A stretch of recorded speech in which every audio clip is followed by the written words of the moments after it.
Baik, izin dokter, di sini kami dari SGDA 1 akan memaparkan hasil dari studi proyek kami dengan judul Cerebral Toxoplasmosis in HIV Patient.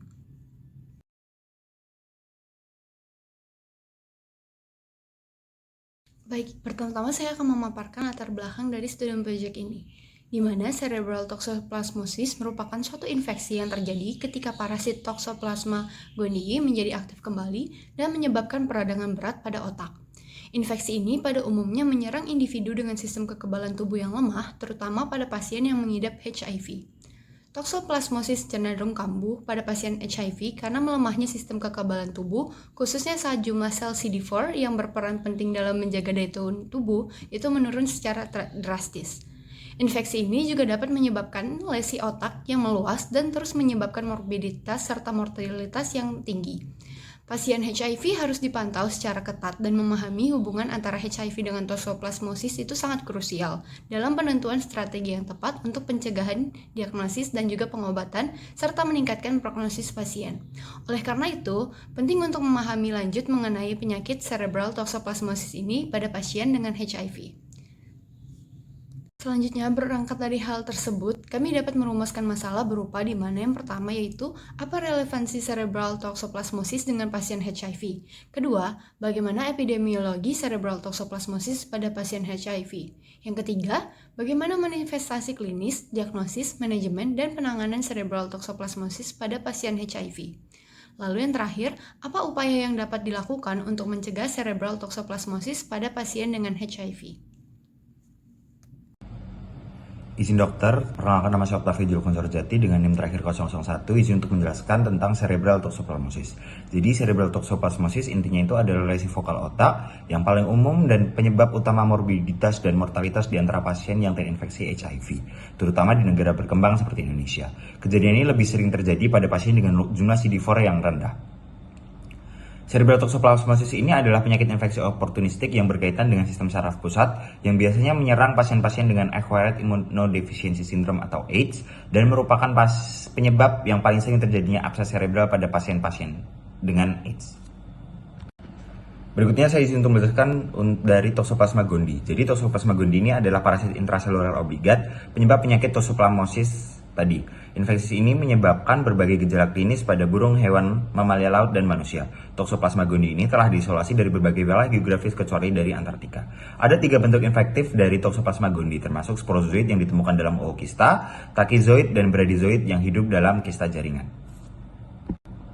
Inang perantara dari Toxoplasma gondii ini dapat terinfeksi melalui berbagai jalur. Yang pertama adalah konsumsi air, sayuran, dan buah-buahan yang terkontaminasi dengan ookista yang masih hidup, yang telah bersporulasi setelah sebelumnya dikeluarkan dari tinja kucing.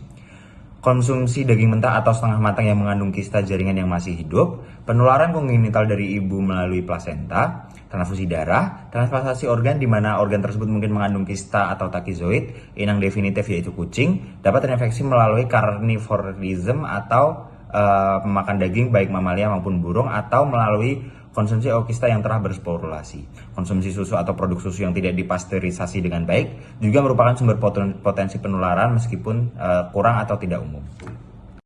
Baik, sebelumnya perkenalkan nama saya Persini Amanda Mengule dengan NIM 2302511053. Baik, kemudian adalah efek infeksi pada sistem saraf, di mana Toxoplasma gondii ini menginfeksi sekitar sepertiga populasi dunia dan menjadikan salah satu patogen yang paling umum pada manusia dan inang perantaraan lainnya. Terdapat ada dua jenis parasit yaitu tachyzoid dan bradyzoid. Ketika menginfeksi tubuh manusia, parasit ini dapat menyebar ke berbagai organ, termasuk sistem saraf pusat atau SSP.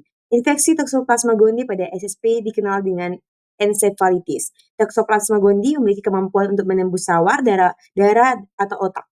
Darah otak, sebuah penghalang pelindung untuk memisahkan darah dari cairan otak. Setelah masuk ke otak, parasit ini akan membentuk kista yang berisi bentuk laten dari parasit berantisoid.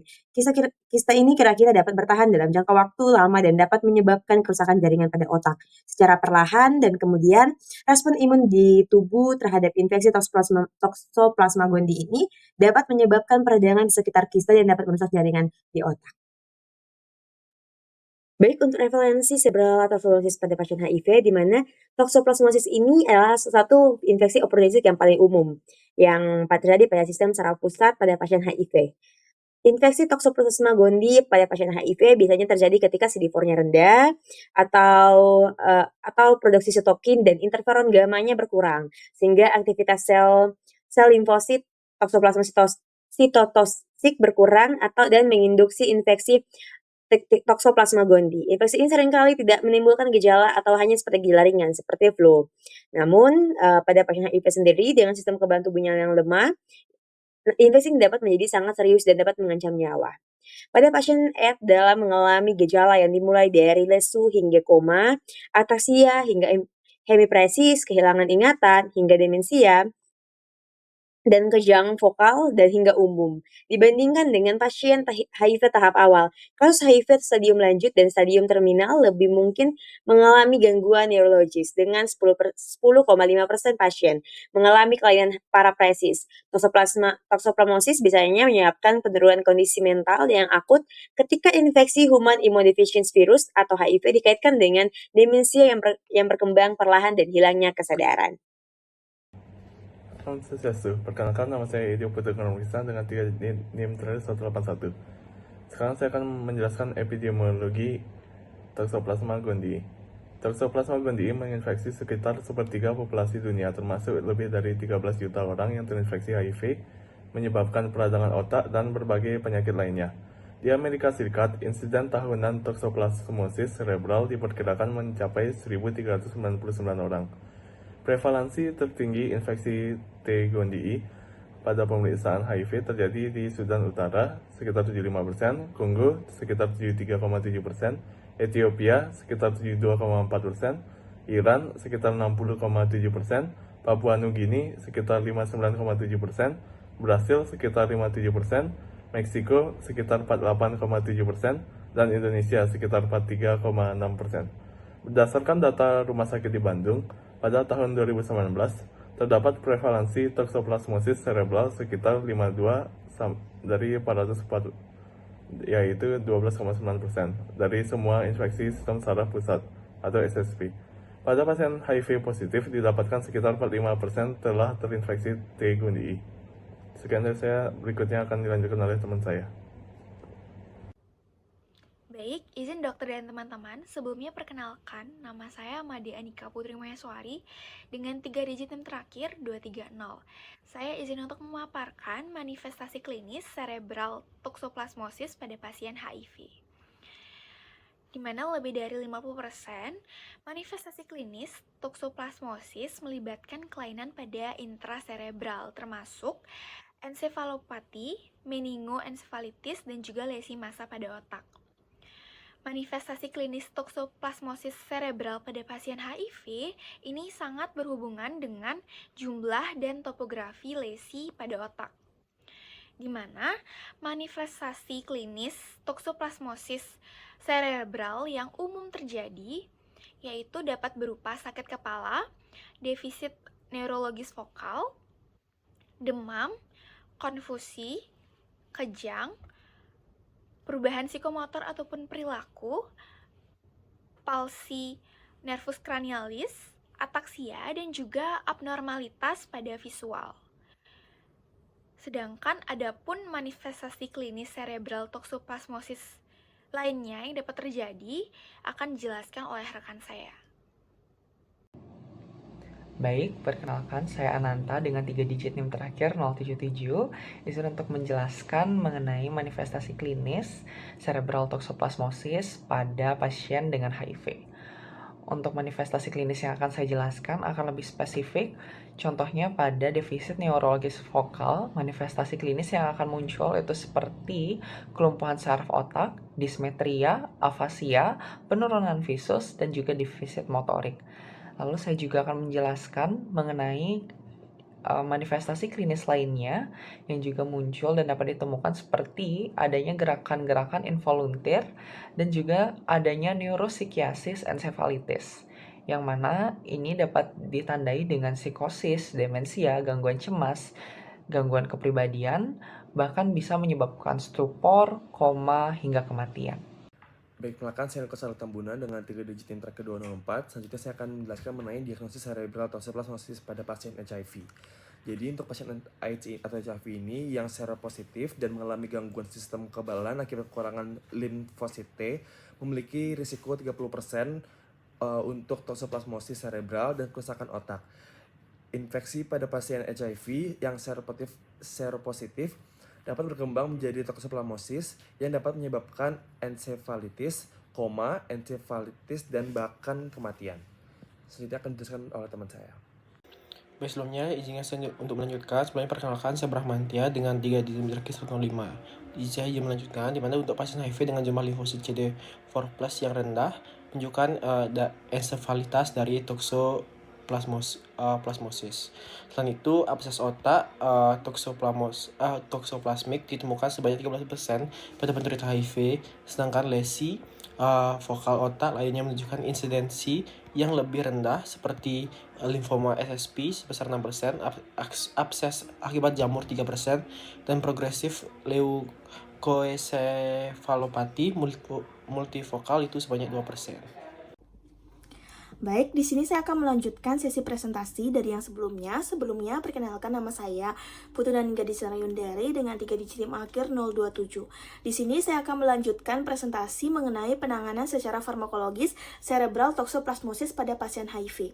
Target utama obat anti-toksoplasma adalah untuk memblokir sintesis dari asam folatnya, di mana primentamin memiliki mekanisme kerja yang sangat spesifik terhadap toksoplasma gondii, terutama dalam stadium takizoid yang merupakan bentuk aktif dari parasit ini.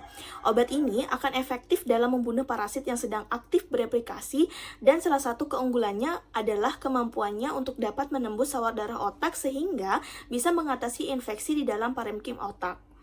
Kombinasi antara primentamin dengan antibiotik lainnya seperti clindamycin dan sulfadiazin itu memberikan efek sinergis yang meningkatkan efektivitas dari pengobatan toksoplasmosis cerebral pada pasien HIV.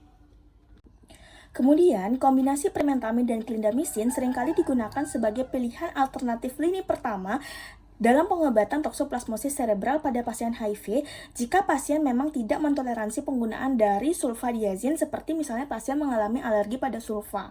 Clindamycin merupakan salah satu antibiotik yang bekerja dengan menghambat sintesis protein bakteri sehingga menghentikan pertumbuhan parasit. Ketika digunakan bersamaan dengan primentamin, maka clindamycin akan memperkuat efek antimikroba dari primentamin dan membantu membersihkan infeksi dengan lebih cepat. Berdasarkan data, ada lebih dari 50% pasien yang menunjukkan perbaikan klinis dalam waktu 3 hari setelah memulai terapi dengan primentamin dan clindamycin ini. Dan setelah 7 harinya, pengobatan pasien akan mencapai tingkat keberhasilan 90% yang menunjukkan bahwa kombinasi dari kedua obat ini sangat efektif. Namun, kombinasi antara primentamin dengan clindamycin ini cenderung juga memiliki efek samping pada gastrointestinal pasien. Baik, selanjutnya saya akan menjelaskan mengenai suportif terapi dan juga monitoring pasien HIV dengan cerebral toksoplasmosis.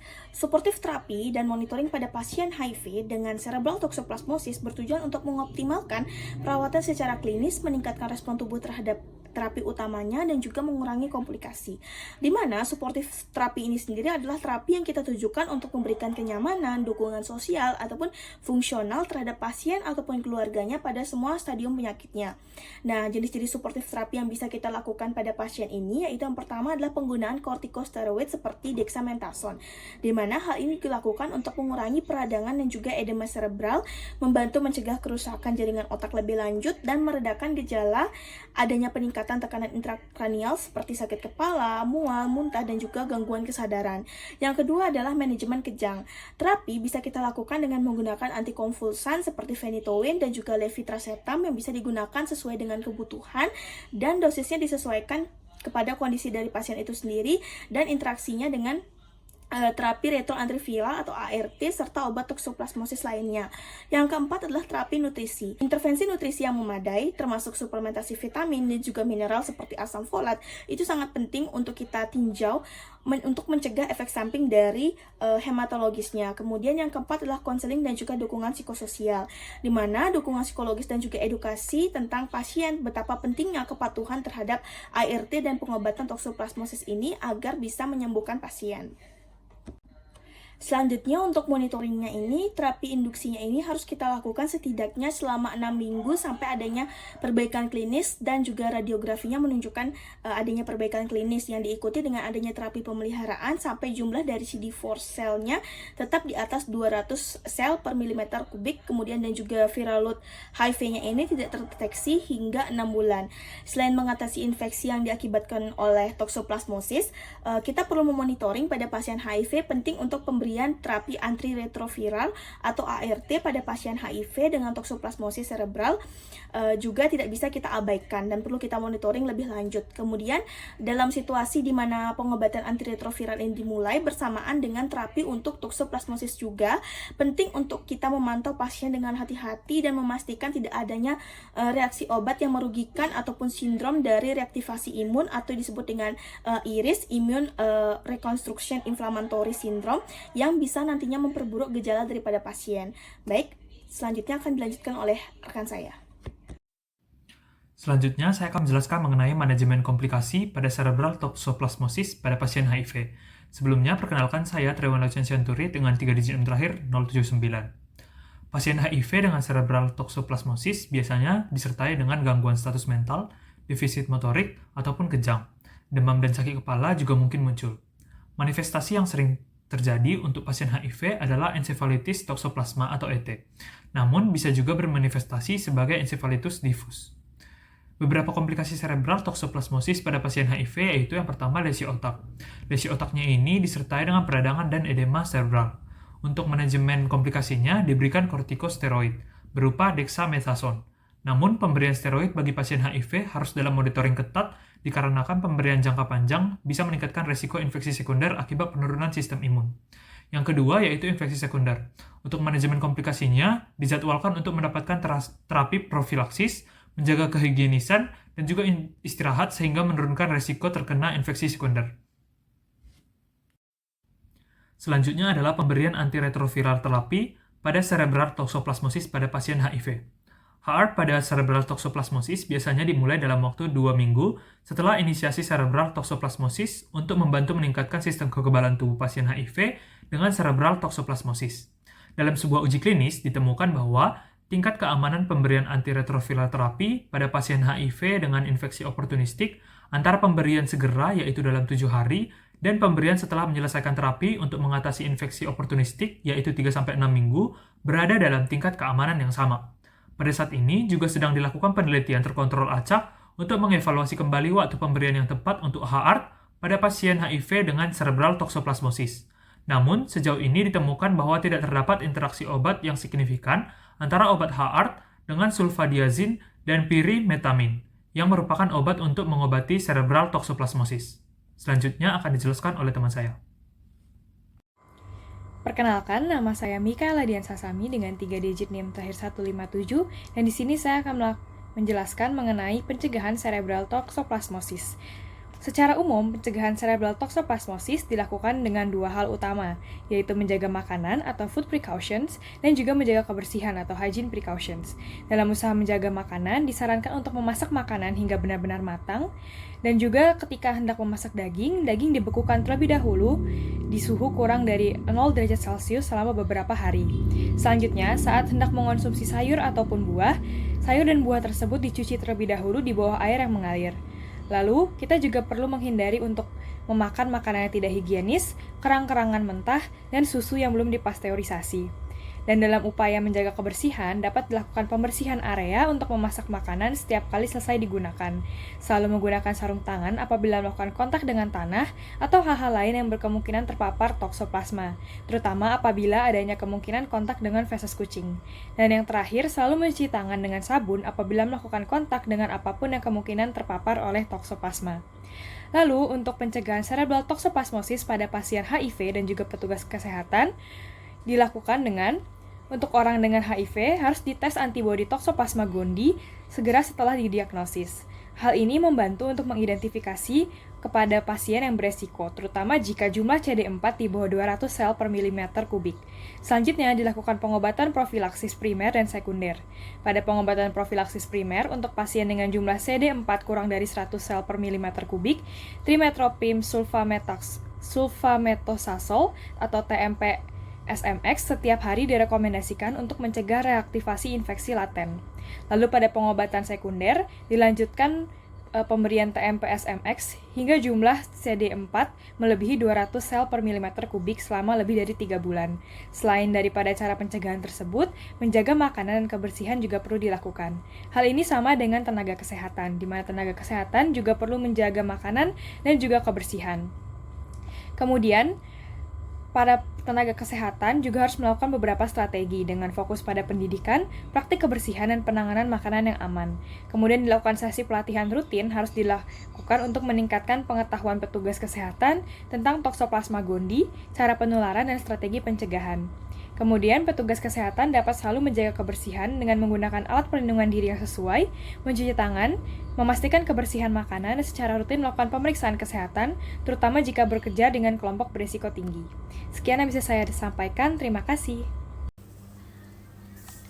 Baik, hingga disimpulkan bahwasanya cerebral toxoplasmosis adalah infeksi serius pada pasien HIV dengan sistem imun lemah, terutama saat CD4+ di bawah 200 sel per milimeter kubik. Penelitian ini membahas epidemiologi, gejala klinis, serta diagnosis dan manajemen infeksi ini, dengan harapan untuk meningkatkan prognosis pasien dan kesadaran medis. Serta juga disarankan untuk edukasi dan juga peningkatan kesadaran pasien HIV dan tenaga medis mengenai resiko cerebral toxoplasmosis ini sangat penting. Pemantauan rutin CD4+ dan imaging seperti MRI atau CT scan diperlukan untuk deteksi dini. Protokol pencegahan juga harus dikembangkan termasuk menjaga kebersihan dan menghindari sumber infeksi parasit. Sekian presentasi student project dari SGDA 1 dengan judul Cerebral Toxoplasmosis pada pasien HIV. Terima kasih.